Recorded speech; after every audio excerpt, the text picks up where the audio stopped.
Hello hi ಎಲ್ರಿಗೂ. ಎಲ್ಲರೂ ಹೇಗಿದ್ದೀರಾ? ನಾನಂತೂ ತುಂಬ ಚೆನ್ನಾಗಿದ್ದೀನಿ. ನೀವು ಚೆನ್ನಾಗಿದ್ದೀರಾ ಅಂತ ಅಂದ್ಕೊಂಡಿದ್ದೀನಿ. ನಮ್ಮ ಚಾನಲ್ನ ಸಬ್ಸ್ಕ್ರೈಬ್ ಮಾಡ್ಕೊಂಡು ಒಂದು ಲೈಕ್ ಕೊಟ್ಟು ಸಪೋರ್ಟ್ ಮಾಡಿ. ಇವತ್ತು ಬಂದುಬಿಟ್ಟು ಕೊತ್ತಂಬರಿ ಬೀಜ ಹಾಕೋಣ ನೆಲಕ್ಕೆ ಅಂತ ಅಂದ್ಕೊಂಡಿದ್ದೀನಿ. ಬನ್ನಿ ನೀವು ವಿಡಿಯೋ ನೋಡ್ಕೊಂಬನ್ನಿ ಯಾವ ರೀತಿ ಹಾಕ್ತೀನಿ ನಾನು ಅಂತ. ಈಗ ಧನಿಯಾನ ಎರಡು ಒಪ್ಪಾಗೋ ಥರ ಈ ಥರ ಎಲ್ಲ ಒಂದು ಕಲ್ಲಲ್ಲೋ ಮೊಸಗುಂಡಲ್ಲೋ ಈ ಥರ ಎಲ್ಲ ಅಂದ್ಕೊಂಡ್ರೆ ಅವು ಎರಡು ಭಾಗ ಆಗುತ್ತವೆ. ನನಗೆ ಗೊತ್ತಿಲ್ಲ, ಫಸ್ಟ್ಗೆ ಹಾಕೋವಾಗ ಅವು ಹೆಂಗಿರ್ತಾವೋ ಹಂಗೆ ಹಾಕಿದ್ದೆ. ಆವಾಗ ಅವು ಚೆನ್ನಾಗಿ ಹುಟ್ಟಿರಲಿಲ್ಲ, ಅಂದರೆ ಬೇಗ ಮೊಳಕೆ ಬಂದಿರಲಿಲ್ಲ. ಒಂದು 15 ದಿವಸಕ್ಕೂ ಹಂಗೆ ಮೊಳಕೆ ಬಂದಿದ್ವು. ನನಗೆ ಗೊತ್ತಿರಲಿಲ್ಲ ಇವು ಹಿಂಗೆ ಹಾಕ್ಬೇಕು ಅಂತ. ಮತ್ತು ನಮ್ಮ ಮನೆಯವ್ರು ಕೇಳಿದ್ದಕ್ಕೆ ನಮ್ಮ ಮನೆಯವ್ರು ಹಂಗಂದರು, ಇವನ್ನ ಎರಡು ಭಾಗ ಮಾಡಿ ಹಾಕಿದ್ರೆ ಈ ಥರ ಉಪ್ಪಾಗಿರಬೇಕು, ಹಂಗಾದರೆ ಚೆನ್ನಾಗಿ ಬರ್ತವೆ ಬೇಗ ಅಂತ ಹೇಳಿದ್ರು. ಅದಕ್ಕೆ ನೋಡಿ ಇವಾಗ ಎರಡು ಭಾಗ ಮಾಡಿಬಿಟ್ಟು ಹಾಕ್ತಾಯಿದ್ದೀನಿ ಅವನ್ನ. ಈಗ ಇವು ಈ ಧನಿಯಾ ಪ್ಯಾಕೆಟ್ ತಗೊಬಂದ್ಬಿಟ್ಟು ಒಂದು 5-6 ತಿಂಗಳ ಮೇಲೇನಾಗಿತ್ತು. ತಂದಾಗ ಹೊಸ್ದಾಗಿ ಒಂದು 2 ಸಲ 3 ಸಲ ಹಾಕಿದ್ವೇನೋ ಅಷ್ಟೇ. ಮತ್ತು ಇದನ್ನೆಲ್ಲೋ ಮೇಲ್ಗಡೆ ಎತ್ತಿಟ್ಬಿಟ್ಟು ಮರ್ತೋಗಿದ್ದೆ.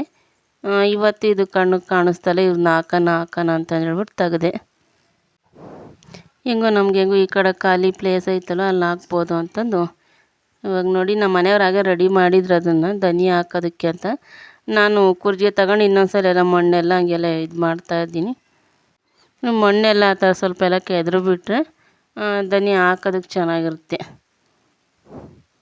ಈಗ ಹಾಕ್ತಾಯಿದ್ದೀನಿ. ಸ್ವಲ್ಪ ಒತ್ತಾಗಿ ಹಾಕ್ಬೇಕು, ಜಾಸ್ತಿ ತೆಳುವಾಗಿ ಹಾಕಿದ್ರೆ ಅಲ್ಲಲ್ಲಿ ಹುಟ್ಟುತ್ತವೆ. ಸ್ವಲ್ಪ ಒತ್ತಾಗಾದ್ರೆ ಚೆನ್ನಾಗಿರುತ್ತೆ ಕೊತ್ತಂಬರಿ. ಒತ್ತಾಗಿ ಹಾಕಿದ್ರೆ ಚೆನ್ನಾಗಿ ಹುಟ್ಟು ಚೆನ್ನಾಗಿರುತ್ತೆ. ಅಲ್ಲಲ್ಲೇ ಸ್ವಲ್ಪ ಜಾಸ್ತಿ ಆಗೋಲ್ಲ ಕೊತ್ತಂಬರಿ ಸೊಪ್ಪು, ಹಾಗಾಗಿ ಒತ್ತಾಗಿ ಹಾಕ್ಬೇಕು. ನೋಡಿ ನಮ್ಮ ಮನೆಯವ್ರು ಹೇಳ್ತಾರೆ ಹಂಗಲ್ಲ ಹಿಂಗೆ ಹಾಕು ಅಂತಂದು ಹೇಳ್ತಾರೆ. ಅವಾಗೆ ಒಂದು ಜಾಸ್ತಿ ದಿನ ಆಯ್ತು ಹಾಕಿ. ಹಿಂಗೆ ಹಂಗಷ್ಟು ಹಾಕ್ಬಿಟ್ಟು ಅದ್ರ ಮೇಲೆ ಸ್ವಲ್ಪ ಹಂಗೆ ಮಣ್ಣು ಹಾಕ್ಬೇಕು. ಒಂದು ಸ್ವಲ್ಪ ಮಣ್ಣು ಹಾಕ್ಬಿಟ್ರೆ ಅದ್ರ ಮೇಲೆ ಮತ್ತು ಹಾಕ್ಬಿಟ್ಟು ಸ್ವಲ್ಪ ಅರಳಬೇಕು.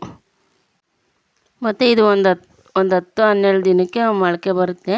ಆವಾಗ ತೋರಿಸ್ತೀನಿ. ಮತ್ತು ಒಂದು 20 ದಿನಕ್ಕೆಲ್ಲ ಸುಮಾರಾಗಿ ಕಿತ್ಕೊಂಡು ಸಾಂಬಾರ್ಗೆ ಹಾಕ್ಬೋದು, ಹಂಗಾಗುತ್ತೆ ಕೊತ್ತಂಬರಿ ಸೊಪ್ಪು. ಒಂದು 25 ದಿನಕ್ಕೆ ಚೆನ್ನಾಗೇ ಕೊತ್ತಂಬರಿ ಸೊಪ್ಪು ಚೆನ್ನಾಗೇ ಬಂದಿರುತ್ತೆ. ಮತ್ತು ಇವಾಗ ಇದು ಹಾಕಿ ಒಂದು 10 ದಿನ ಬಿಟ್ಟು ಮತ್ತು ಇನ್ನು ಸ್ವಲ್ಪ ಬೇರೆ ಜಾಗಕ್ಕೆ ಇನ್ನು ಸ್ವಲ್ಪ ಹಾಕಿದ್ರೆ ಅದನ್ನು ಇದು ಸ್ವಲ್ಪ ಸೊಪ್ಪಾಗೋ ಅಷ್ಟೊತ್ತಿಗೆ ಅದು ಮೊಳಕೆ ಬರುತ್ತೆ.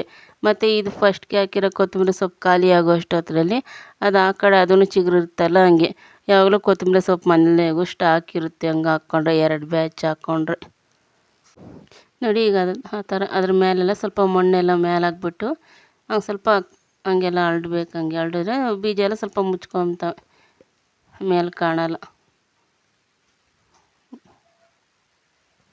ಸ್ವಲ್ಪಕ್ಕೆ ಹಾಕಿರೋದು ಅಷ್ಟು ಹಾಕ್ಕೊಂಡ್ರೆ ಸಾಕು. ಅದೇ ಒಂದು 20 ದಿನ ಹಂಗೆ ಬರುತ್ತೆ ಫ್ರಿಜ್ನಾಗ ಇಟ್ಕೊಂಡ್ರೆ. ಡೈಲಿ ಸ್ವಲ್ಪ ಕಿತ್ತಾಕಿದ್ರೂ ಬರ್ತೈತೆ ಒಂದು 15 ದಿನ. ಮತ್ತು ಈಗ ಅದಕ್ಕೆಲ್ಲ ಎಲ್ಲ ಕಲ್ಲು ಪಲ್ಯ ಎಲ್ಲ ತೆಗ್ದಾಕ್ಬೇಕು. ಅವು ಯಾಕಂದರೆ ಅವು ಮತ್ತೆ ಬೆಳೆಯುವಾಗ ಅವೆಲ್ಲ ಅಡ್ಡ ಬರ್ತವಲ್ಲ, ಹಂಗೆ ನೋಡಿ. ನೀರೆಲ್ಲ ಜಾಸ್ತಿ ಫೋರ್ಸಾಗಿ ಹಾಕ್ಕೊಡ್ದು. ಮತ್ತು ಬೀಜ ಎಲ್ಲ ಮೇಲ್ಗಡೆ ತೇಲ್ತವೆ, ಸುಮ್ಮನೆ ಆ ಥರ ಚಿಮ್ಕಿಸ್ಬೇಕು. ಸ್ವಲ್ಪ ಹಂಗೆ ಮೊಳಕೆ ಬಂದು ಸ್ವಲ್ಪ ಹಂಗೆ ಅವು ಎಲೆ ಹಾಕೋವರ್ಗು ಸ್ವಲ್ಪ ನಿಧಾನಕ್ಕೆ ಹಂಗೆ ಚಿಮ್ಕಿಸ್ಬೇಕು. ಹಂಗೆ ಜಾಸ್ತಿ ಹಾಕಿದ್ರೆ ಏನಾಗ್ತೈತೆ ಅಂದರೆ ಅವೆಲ್ಲ ಮಣ್ಣೆಲ್ಲ ಇದಾಗ್ಬಿಟ್ಟು ಮತ್ತು ಅವೆಲ್ಲ ಬೀಜ ಎಲ್ಲ ಮೇಲ್ಗಡೆ ತೇಲುತ್ತವೆ. ನಾನು ಹಾಕ್ತಾಯಿದ್ದೀನಲ್ಲ ಆ ರೀತಿ. ನನಗೆ ಇದು ಹಾಕಿ ಒಂದು 15 ದಿನಕ್ಕೆ ಮತ್ತು ಇನ್ನೂ ಒಂದು ಸ್ವಲ್ಪ ಇನ್ನೊಂದು ಕಡೆ ಹಾಕ್ಕೊಂಡ್ರೆ ಇದಾಗಿದ್ದು ಮುಗಿಯೋ ಅಷ್ಟೊತ್ತಿಗೆ ಅದನ್ನು ಬರ್ತೈತೆ. ನಮ್ಮ ಮನೆ ಹತ್ರ ಜಾಗ ಏನೋ ಚೆನ್ನಾಗೈತೆ ಅಂತ ತರಕಾರಿ ಎಲ್ಲ ಹಾಕ್ಕೋಬೋದು. ಅಂದರೆ ಅಷ್ಟು ಹಾಕೋದೆಲ್ಲ ನೋಡ್ಕೊಳ್ಳೋ ಅಷ್ಟು ಓಪಿಕೆ ಇಲ್ಲ. ನೋಡ್ಕೊಂಡು ನಮ್ಮ ಮನೆಯವ್ರು ನೋಡ್ಕೋಬೇಕಷ್ಟೆ, ನನಗೇನು ಅಷ್ಟು ಇದಿಲ್ಲ. ಗಿಡಗಳಂದರೆ ಇಷ್ಟ ಆಗಲಿ, ಮತ್ತು ಅವನ್ನೆಲ್ಲ ಅಷ್ಟು ನೋಡ್ಕೊಳ್ಳೋ ಅಷ್ಟು ಓಪಿಕೆ ಇರಲ್ಲ ನನಗೆ. ಗಿಡಗಳು ನೀರು ಬಿಡೋದು ಅದೆಲ್ಲ ನಮ್ಮ ಮನೆಯವ್ರದ್ದೇ ಕೆಲಸ. ಮತ್ತು ಅದೆಲ್ಲ ಹಾಕೋದೆಲ್ಲ ಮುಗಿಸ್ಕೊಂಡು ಬಂದು ಬೆಳಗ್ಗೆ ಬಟ್ಟೆ ಮಿಷನ್ಗೆ ಹಾಕಿದ್ದೆ, ಅವನ್ನೆಲ್ಲ ಎತ್ಕೊಂಡ್ಬಂದು ಈಗೆಲ್ಲ ಮಡಿಸ್ತಾ ಇದ್ದೀನಿ. ಇವಿಷ್ಟು ನಮ್ಮ ಮನೆಯವ್ರನ್ನವೇ ಬಟ್ಟೆ, ನಮ್ಮವೇ ಹಾಕಲಿಲ್ಲ, ನಮ್ಮ ಮನೆಯವರವೇ ಸಪ್ರೇಟ್ ಹಾಕಿದ್ದೆ ಬಟ್ಟೆಗಳು. ಜಾಸ್ತಿ ಪಂಚೆಗಳು ಟವಲ್ಗಳು ಜಾಸ್ತಿ ಇದ್ವು, ಅದಕ್ಕಾಗಿ ಅವೇ ಸಪ್ರೇಟ್ ಹಾಕಿದೆ. ನಮ್ಮ ಮನೇಲಿ ಬಟ್ಟೆನ ನಮ್ಮ ಮನೆಯವರವೇ ಜಾಸ್ತಿ ಬಟ್ಟೆ ಆಗೋದು. ನನಗೆ ಮಿಷನ್ ಇರೋದಕ್ಕೆ ಪರವಾಗಿಲ್ಲ. ಇಲ್ಲ ಒಗೆಯೋವಾಗಿದ್ದರೆ ಡೈಲಿ ಒಗೆದು ಸಾಕಾಗೋದು, ಅಷ್ಟು ಬಟ್ಟೆಗಳಿರೋವು. ಅದು ನೋಡಿಬಿಟ್ಟು ಒಂದು ಮಿಷನ್ ತಗೊಂಡಿದ್ದು ನಾವು. ಮೊದಲೆಲ್ಲ ಮಿಷನ್ ಇಲ್ದಾಗೆಲ್ಲ ವಾರಕ್ಕೂ 1-2 ಸಲ ಒಗಿತಿದ್ನೇನೋ ಬಟ್ಟೆ. ಅಲ್ಲಿಗೆ ಒಂದು 5-6 ದಿನಕ್ಕೆ ಜಾಸ್ತಿ ಬಟ್ಟೆ ಆಗೋ. ಬೆಳಗ್ಗೆ ಕೂತ್ಕೊಂಡ್ರೆ ಒಂದು 11 ಗಂಟೆ ಮೇಲೇನೇ ಆಗೋದು ಒಗ್ಯೋಕ್ಕೆ. ಮತ್ತು ಅದೆಲ್ಲ ಆದ್ಮೇಲೆ ಮನೆಗಳು ಕೆಲಸ ಮಾಡ್ಕೊಂಡು ಬಟ್ಟೆ ಒಗೆದೇ ಸಾಕಾಗೋದು. ಅದು ನೋಡ್ಬಿಟ್ಟು ನಮ್ಮ ಮನೆಯವರು ಒಂದು ಮಿಷನ್ ಕೊಡಿಸ್ಬಿಟ್ರು. ನಾನೇ ಅವು ಕೇಳ್ತಾರೆ, ಒಂದು ವಾಷಿಂಗ್ ಮಿಷನ್ ಬೇಕು, ನಿನ್ನೆ ಬಟ್ಟೆ ಜಾಸ್ತಿ ಇರೋದು ಹೆಂಗೆ ಅಂತ. ಮತ್ತು ನಮ್ಮ ಮನೆಯವರು ಕೊಡಿಸಿದ್ರು, ಒಂದು ಮಿಷನ್ ಇರಲಿ ಬಿಡತ್ತ, ಬಟ್ಟೆಗಳು ಜಾಸ್ತಿ ಇರುತ್ತವೆ ಅಂತ.